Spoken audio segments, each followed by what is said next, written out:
छुटकी छोटंकी कोई एक नाम है या फिर ये दो अलग अलग नाम है? लुक सेंटर सदस्य और कहीं सी है। अच्छा, ये जवाब मैं दूं या? हाँ सर, ये तो आप ही देंगे। देखिए, छुटकी छटंकी, छटंकी का मतलब आप लोग जानते हैं? छटंकी का मतलब होता है फिसलन। आम के बीज को अगर आप हाथ में पकड़ेंगे तो कभी आती नहीं है, वो फिसल जाती है।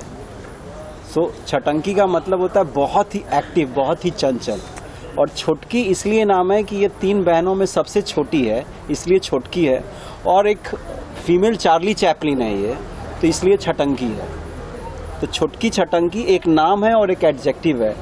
दोनों नाम, नाउन और एडजेक्टिव मिल करके इनका नाम बना हुआ है। तो छोटकी छटंकी एक ही नाम है, इनको ही कहा जाता है छोटकी छटंकी। जैसे कहते हैं ना कि कुछ शब्द ऐसे मदमस्त, अगर इसको एक साथ नहीं बोलेंगे तो उसका मतलब नहीं निकलेगा। तो छोटकी छटंकी हम एक साथ ही बोलेंगे तो ये मतलब समझ में आएगा। सर, ये सीरियल बनाने के पीछे आपका क्या उद्देश्य है? देखिए, इसके पीछे मकसद ये है कि यूपी और बिहार में, खास करके मतलब पूरे हिंदुस्तान में, उन बापों से बड़ी गुजारिश है कि इस सीरियल को देखने के बाद सुधर जाए, जिनको ऐसा लगता है कि 36 गुण के बराबर एक ही गुण होता है पैसा कमाना। उनको किसी भी चीज़ से लेना देना नहीं होता है, कि उनको ये देखना होता है कि लड़के के बाप के पास कितना पैसा है, लड़के की सैलरी कितनी है। ऐब चाहे कितने भी हो, वो सब जो है वो पैसों में उसको उस कारपेट के नीचे सारे ऐप डाल देते हैं और पैसा सामने आ जाता है। हिंदुस्तान में आप देखेंगे कि मिसमैच शादियां जो है ना इन दिनों बहुत हो रही हैं। लड़की स्ट्रीट स्मार्ट है, लायक है, 4 क्लास अगर कम पढ़ी हुई है, उसकी शादी हो जाएगी इंजीनियर से, डॉक्टर से। ऐसे इंजीनियर डॉक्टर से जिनका मकसद भी है पैसा कमाना, जिनका काम नहीं है सेवा करना, मतलब ही है पैसा कमाना, और पूरी कीमत भी वसूल करते हैं वो। और वो बाप अक्सर उस तरह के दूल्हे को चुनते हैं जहाँ पे इन बेटियों की शादी कर दी जाती है। और ज़िंदगी भर अगर कोई कमी अगर बाप ने छोड़ रखी है तो हमेशा उसको ह्यूमिलेट भी होना पड़ता है। मतलब इसके साथ एक मैसेज भी जा रहा है। मैसेज भी जा रहा है कि आप लायक वर्ड ढूंढिए, आप पैसा मत ढूंढिए। मैम, आपसे जानना चाहेंगे कितनी तैयारी करनी पड़ी, क्योंकि ये बिहार की पृष्ठभूमि, मैंने जब बोर्ड देखा, जब साइकिल अंदर जाई थी, बिहार की पृष्ठभूमि है और एक चुलबुली लड़की है, तो कितनी तैयारी की आपने? कुछ ऑब्जर्व किया क्या? कुछ बताएंगे सर? जब मुझे फर्स्ट मीटिंग थी सर की, तो मुझे एक ही मिला था कि फीमेल चार्ली चैपलिन चाहिए उनको। तो वो वर्ड ही बहुत काफ़ी था मेरे लिए होमवर्क के लिए। बाकी मैं झारखंड रांची से हूँ, तो लैंग्वेज में पकड़ मेरी पहले से थी, तो शायद थोड़ी इजी हो गई। लेकिन जो कैरेक्टर मैंने पकड़ा उसके लिए मैंने, जो इन्होंने वर्ड यूज़ किया उसके लिए मैंने काफ़ी, जो भी मैं सच बोलूँ तो मैंने कार्टून नेटवर्क ज़्यादा देखा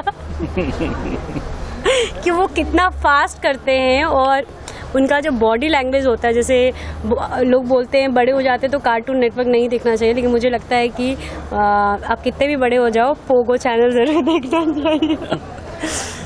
तो ज़्यादा कुछ नहीं, लेकिन हाँ, मैंने वो बॉडी लैंग्वेज और ये बहुत सारी चीज़ें जो हैं वो मैंने कार्टून, झूठ नहीं बोलूँगी, कार्टून नेटवर्क से मैंने पकड़ा है। और वो आपसे जानना चाहेंगे, मैं ये आपने कहानी लिखी है और कहानी की जो है बिहार की पृष्ठभूमि पे, तो कितना कठिन हो जाता है, क्योंकि बिहार निरंतर बदल रहा है।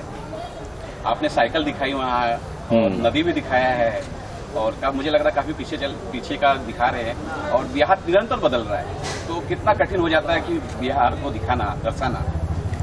बिहार की खास विशेषता यह है कि वो विसंगतियों का प्रदेश है। और ग्लोरियस कॉन्ट्रडिक्शंस जिसे कहते हैं, एक ही जगह पर अतीत भी है, वर्तमान भी और भविष्य भी है। तो आपने सही कहा, बड़ा कठिन है बिहार को एक सूत्र में बांधना।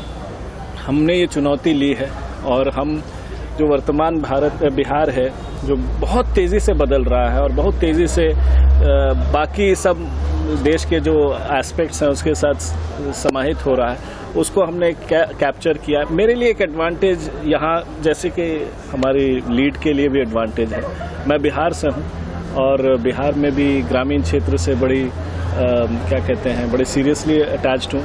हर साल जाता हूँ, वहाँ रहता हूँ, लोगों से मिलता हूँ, तो मेरा वहाँ जो अनुभव है वो मुझे हेल्प करता है स्क्रिप्ट को लिखने में।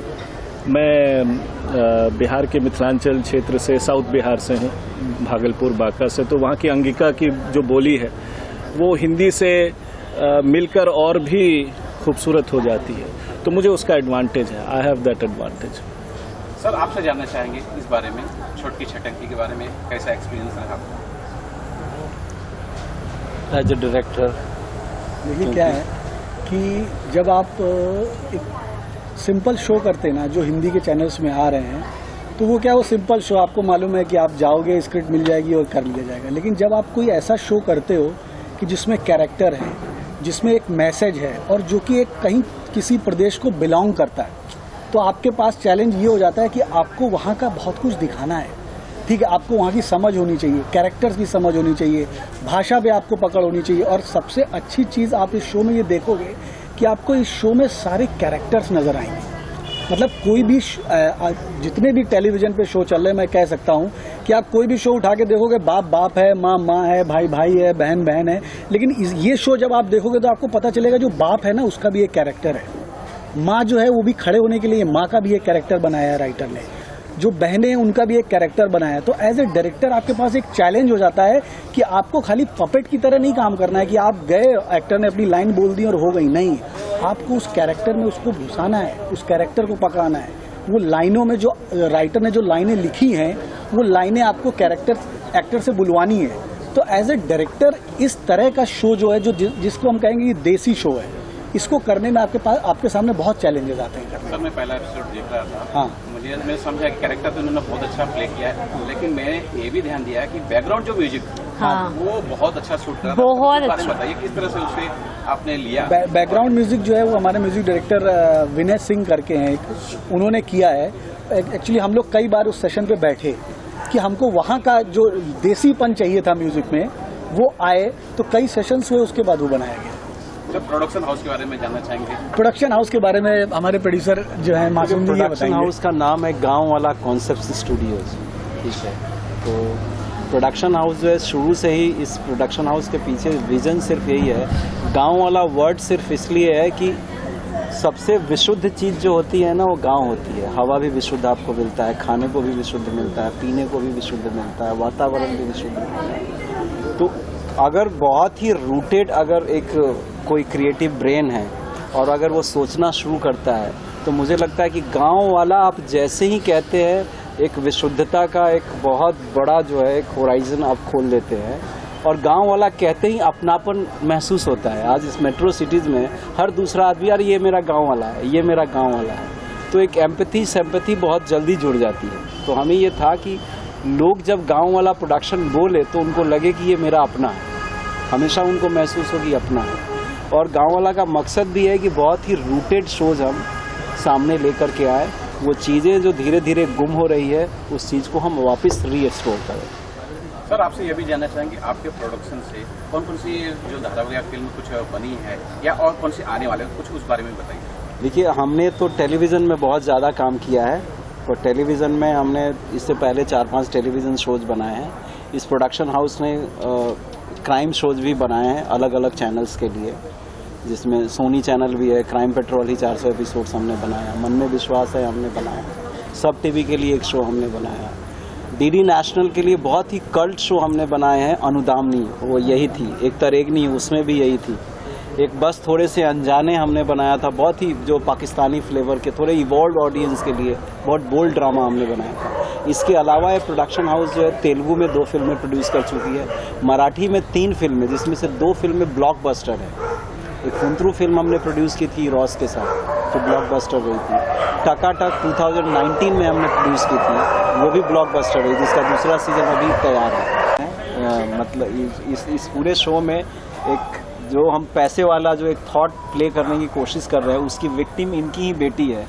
बहुत पैसे दे करके इन्होंने एक डॉक्टर से अपनी बेटी की शादी कर दी है और बेटी को जो है वो डॉक्टर एक्सेप्ट नहीं कर रहा है।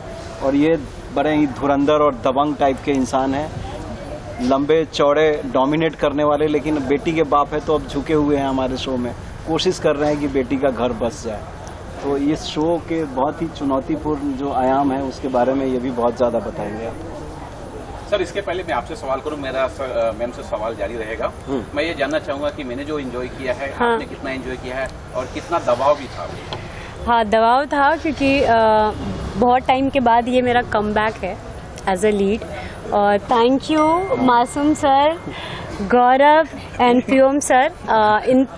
आज जो मैं छुटकी दिख रही हूँ ये इन तीनों की मेहनत है, मैंने बस इनको फॉलो किया है। बाकी और ऑफ कोर्स हमारे डीओपी सुरेश जी और शंभू जी और रंजीत जी, उन्होंने बाबूदा बहुत मेहनत की है उन्होंने। तो आज जो छुटकी आप सबके सामने इतनी अच्छी, इतनी चुलबुली दिख रही है, क्योंकि शॉट ऐसे होता था कि ये तो हमेशा रहते थे, हर सीन के बाद बताते थे, फिर ये उसको कंसीव करते थे, देन ये हमको बोलते थे, फिर सर उसमें से और मसाला जो भी होना चाहिए। जब हम शॉट लेते थे तो लिटरली जब हम शूट करते थे तो ये और जो हमारे डीओपी सर वगैरह हैं वो मज़ा नहीं आया, एक और करते।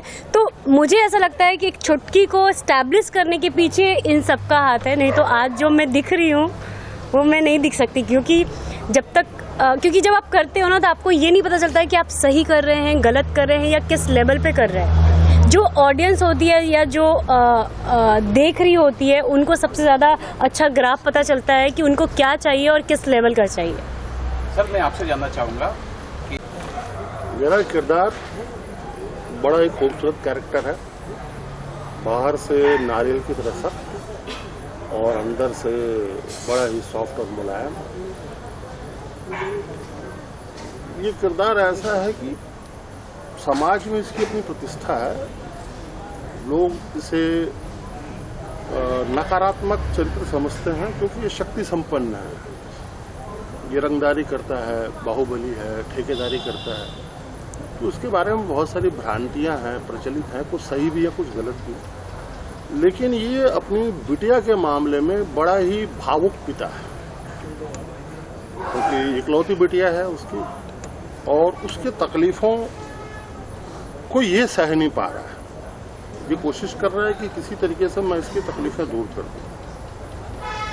ड्रामा वही है कि वो जो दोनों परिवारों के बीच में इस संबंध में जो मतभेद होते हैं वही असली मजा है। और सारी बातें बता दूं तो फिर मैं सर से जानना चाहूँगा, सर इतने अच्छे कलाकार को आपने लिया, किस प्रकार से ये बोर्ड पे आए? क्योंकि इसमें 3 लड़कियां हैं, 3 बहनें हैं, एक भाई है जो मैंने अभी देखा, एक पंडित जी भी है, सर को देख रहा हूँ। किस प्रकार से सारी चीज़ आपने इकट्ठे की सर कलाकारों को कैसे देखते हैं? देखिए, इस शो में जितने भी एक्टर हैं ना, ये कहते हैं ना हम इंडस्ट्री में जब काम करते हैं, मैं लगभग 20 से 25 television mainstream shows as a creative director बना चुका हूँ। तो सारे शोज में सब लोग कहीं ना कहीं मेरे साथ काम किए हुए थे। तो सबको एक एक टेक्स्ट किया गया, बात की गई और बोला गया। सब लोग अगर हाँ बोलते हो तो ये बहुत कम बजट का एक शो है, पर शो में कॉन्सेप्ट में गहराई है। 7 दो तो बनाएंगे। तो किसी ने अपना एक बहुत ही इतना बड़ा डिमांड नहीं रखा जो ये बाजार से जो लेते हैं। तो हर किसी ने अपनी मेहनत है ना ऐसे कट किया है जैसे हम मोहब्बत में बिके हुए लोग हैं। गाँव वाली की अगली रणनीति क्या है? राजनीति में तो है नहीं कि रणनीति बनाएंगे। आगे क्या मतलब कर रहे हैं? आगे किस तरह का शो, किस तरह के कॉन्सेप्ट को ला रहे हैं? वो कहना तो मुश्किल है, लेकिन गांव वाला जितनी भी चीजें कर रहा है वो इनोवेटिव कॉन्सेप्ट है दोस्त। और गांव वाला की मोस्टली जितनी प्रॉपर्टी हम लोग बना रहे हैं वो इंडिपेंडेंट प्रॉपर्टी है। गांव वाला वो प्रोडक्शन हाउस नहीं है जो पहले चैनल में जाता है और पूछता है कि जाल में फंसोगी मछली से, और फिर जो है वो जाल फेंकता है। हम पहले अपना शो कंसीव करते हैं, ऐलान कर देते हैं कि हम शो बनाने जा रहे हैं, भाई जिसको अच्छा लगेगा लेना, नहीं लोगे तो यूट्यूब पे डाल दूंगा या कहीं बेच लूंगा इंटरनेशनल मार्केट में। सर, आखिरी आपसे ये जानना चाहेंगे, क्या अपील करेंगे इस चैनल के माध्यम से जो लोग देख रहे हैं, दर्शकों को क्या कुछ बोलना चाहेंगे? तो उनको ये शो MX प्लेयर पे मिलता है, MX प्लेयर पे देखे, आज़ाद पे अगर वो देख पा रहे हैं तो आज़ाद पर वो देखें। ये शो को देखे ज़रूर, क्योंकि अगर उन्होंने 4 एपिसोड भी अगर देख लिया, सस्टेन कर लिया, तो आगे के 260 एपिसोड बिना देखे वो रुक नहीं सकते। क्योंकि इस कहानी करने में, कहानी को रचने में और किरदार को करने बनाने में कोई कमी नहीं रखी है। फास्ट फूड की तरह शो नहीं बन रहा है, ये आम डेली सोप की तरह नहीं है। बिल्कुल। हमने 1 महीने में 6 एपिसोड शूट किए हैं, ये हमारी रफ्तार है। 1 मंथ में 6 किया है। उस बारे में मेरे कैरेक्टर का नाम है रुमाल, और रुमाल इनकी फैमिली का बहुत ही अटूट हिस्सा है। मेरे पिताजी के जाने के बाद और हमारे मास्टर साहब ने मुझे पाला पोसा है, बड़ा किया है, और घर का इकलौता मैं मेल पुरुष सदस्य हूँ जो घर के बाहर के सारे काम करते हैं। तो बहनों में बहन बन जाता है, पापा के बीच में बेटा बन जाता है, माँ के साथ उनका लाडला बन जाता है। तो सिचुएशन के अकॉर्डिंग ये चेंज हो जाता है। आपसे जानना चाहेंगे कि आपका किरदार कैसे? मैंने तो देखा आप रोते हुए हैं, रियल लाइफ में भी इस तरह है? रियल लाइफ में बिल्कुल ऐसी नहीं हूँ। मेरा कैरेक्टर इसमें बड़की का है, और बस आपने देख ही लिया मुझे रोते हुए। इतना ही मेरा कैरेक्टर तो है। ये बताइए, कान देख से रो रहे थे कि या सीरियल देख के रो रहे थे? या ग्लिसरीन लगा लिए थे? ग्लिसरीन बिल्कुल नहीं लगाया था, थोड़ा थोड़ा प्याज वाला भी लग रहा था। उसके बाद में प्यार वाला भी जो दिखाया है कि जो सीरियल देख रहे थे ना, सास बहू वाला, तो थोड़ा प्यार, क्योंकि पापा जी शादी कर रहे हैं ना मेरी बहुत जल्दी, और विदा करने की तैयारी है। अच्छा, पापा जी से जानना चाहेंगे, पापा जी ये जब किरदार आपको प्ले करना था, एक वैसा पिताजी जो धन के पीछे लगा हुआ है, मेरे ख्याल से उसमें अपनी बेटी की खुशी से ज्यादा उसे धन की चिंता थी। बिल्कुल है।